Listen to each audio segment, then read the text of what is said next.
Once again, welcome class 7th in our online class. Students, we will continue reading our chapter number 16, My Struggle for Education. और जो हमारी reading थी, लेखक कठिन परिश्रम करने के बाद, काफ़ी मेहनत करने के बाद हैम्पटन की धरती पर पहुंच जाते हैं और जो भी उनकी रास्ते की थकावट थी, जितनी रास्ते की परेशानियां थी, जब वो अपने सामने 3 स्टोरी बिल्डिंग को देखते हैं तो वो सब दूर हो जाती है। इस प्रकार से जैसे वो उस मेहनत का इनाम उसे दे रही हो। अब आगे की स्टोरी को कंटिन्यू करते हैं। Page number 93। As soon as possible after reaching the ground of the Hampton Institute I presented myself before the head teacher for assignment to a class. अब जैसे वो वहाँ पर पहुँचते हैं हैम्पटन इंस्टीट्यूट की धरती पर, उन्होंने अपने आप को प्रेजेंट करना था मुख्य अध्यापिका के पास असाइनमेंट के लिए, ताकि उनको स्कूल में एडमिशन मिल सके। Having been so long without proper food, a bath, and change of clothing, I did not, of course, make a very favorable impression upon her, and I could see at once that there were doubts in her mind about the wisdom of admitting me as a student. अब जैसे वो अपने आप को present करते हैं head teacher के सामने, तो काफ़ी लंबी यात्रा करके आने के बावजूद और सही प्रकार से भोजन न खाने के कारण, काफ़ी लंबे समय से प्रॉपर बाथ ना करने के कारण और बहुत सारे कारण थे, जैसे ही लेखक ने अपने आप को मुख्य अध्यापिका के सामने प्रेजेंट किया तो मुख्य अध्यापिका पर लेखक का कोई विशेष प्रभाव नहीं पड़ा और कहीं ना कहीं उनको ये संदेह था कि लेखक को एडमिटेड किया जाए या नहीं किया जाए। I felt that I was a worthless loafer of tramp. For some time she did not refuse to admit me, neither did she decided in my favour. इस बात को लेखक भी महसूस करते हैं कि वो एक लोफर टाइप के थे, एक ट्रैम्प टाइप के, यानी कि इधर से उधर भटकने वाले के जैसी अपनी फिगर लेकर वो मुख्य अध्यापिका के सामने पहुंचे थे। लेकिन जो मुख्य अध्यापिका थी वो भी काफ़ी समझदार थी। कुछ समय के लिए ना ही तो उन्होंने सहमति दी और ना ही लेखक को रिफ्यूज़ किया, मना किया। ना ही तो लेखक के फेवर में उन्होंने कोई डिसीजन लिया और ना ही उनको मना किया। And I continued to linger about her, और लेखक निरंतर उनके जो आंसर था, उनके आंसर की तलाश में रहा। And to impress her in all the way I could with my worthiness, और हर प्रकार से मैंने उनको इम्प्रेस करने का प्रयास भी किया। After some hours had passed, the head teacher said to me, the adjoining reception room needs sweeping, take the broom and sweep it. जब काफ़ी समय हो गया तो मुख्य अध्यापिका ने लेखक से कहा, द एडजनिंग रिसेप्शन रूम, जो पास में ही संगीत कक्ष है, रिसेप्शन रूम संगीत कक्ष, नीड स्वीपिंग, उसको सफाई की आवश्यकता है। Take broom and sweep it, झाड़ू लो और उसको साफ कर दो।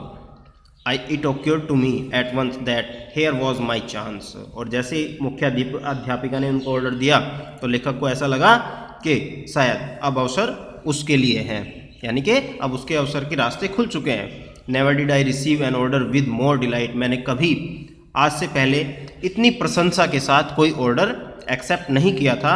आई know that I could sweep, मैं जानता था मैं स्वीप कर सकता हूँ। The swept, I swept the reception room 3 times, then I got a dusting cloth and I dusted it 4 times। अब लेखक ने रिसेप्शन रूम को 3 बार साफ किया, 3 बार वहाँ पर झाड़ू लगाई। उसके बाद एक डस्टिंग क्लॉथ लिया, झाड़ने वाला कपड़ा, एंड डस्टेड इट 4 times, 4 बार उसकी डस्ट को साफ किया।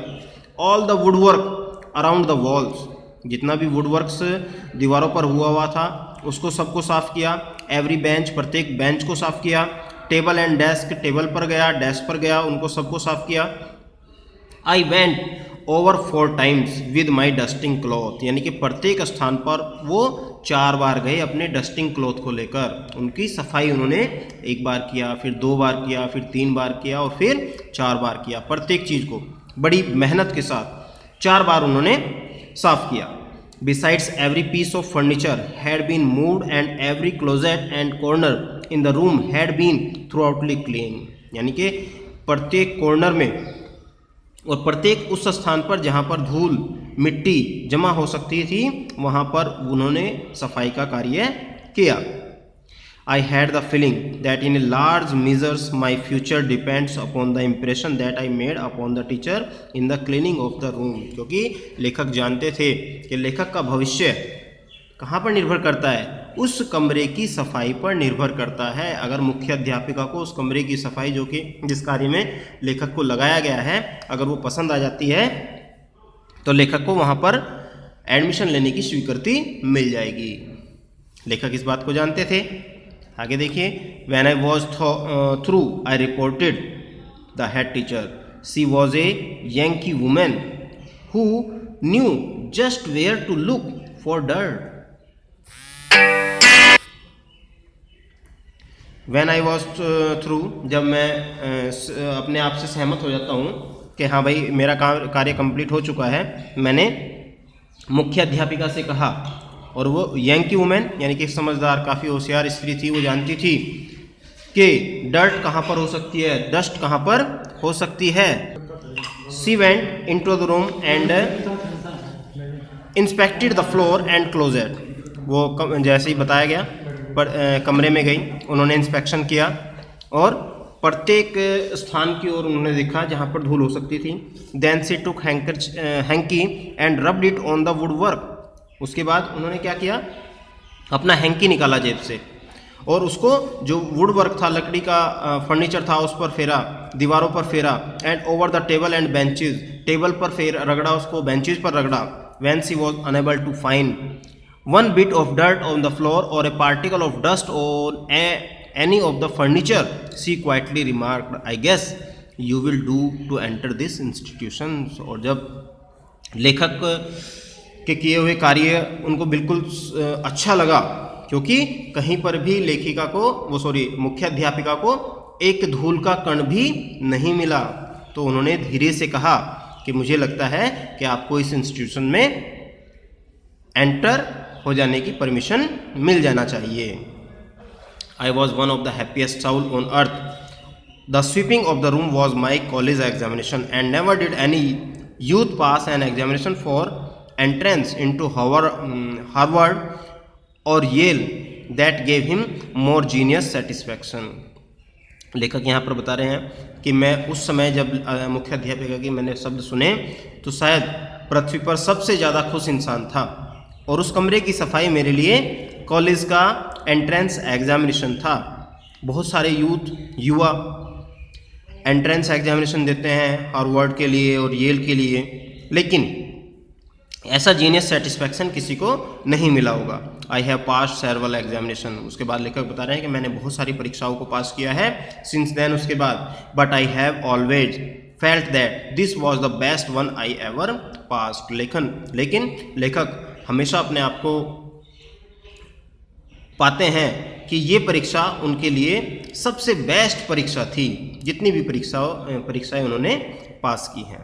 तो बेटे इस प्रकार से आपका ये चैप्टर नंबर 16 कंप्लीट होता है। और आपका जो सिलेबस है मैंने आपको बताया था, एक दिन ग्रुप में डाला था, चैप्टर नंबर 10 to 16 यूनिट 4 का ही आपका सिलेबस है, इसी को आपको कंप्लीट करना है। इसका वर्क और बुक वर्क और क्वेश्चन वर्क ये अभी हमारे रह जाते हैं, नेक्स्ट वीडियो में हम इसके ये करेंगे। तब तक आप रीडिंग और इसके hard word minimum 50 hard words आप अपनी नोटबुक में नोट करेंगे, और जो वर्ड मीनिंग्स हैं वर्ड मीनिंग्स को आप अपनी नोटबुक्स में नोट करेंगे बेटे। आज की वीडियो में इतना ही। वीडियो को ध्यान से देखिए, पढ़िए और समझिए। नेक्स्ट वीडियो में मिलते हैं इसके क्वेश्चन आंसर के साथ, और लर्न करते रहिए। Okay and bye.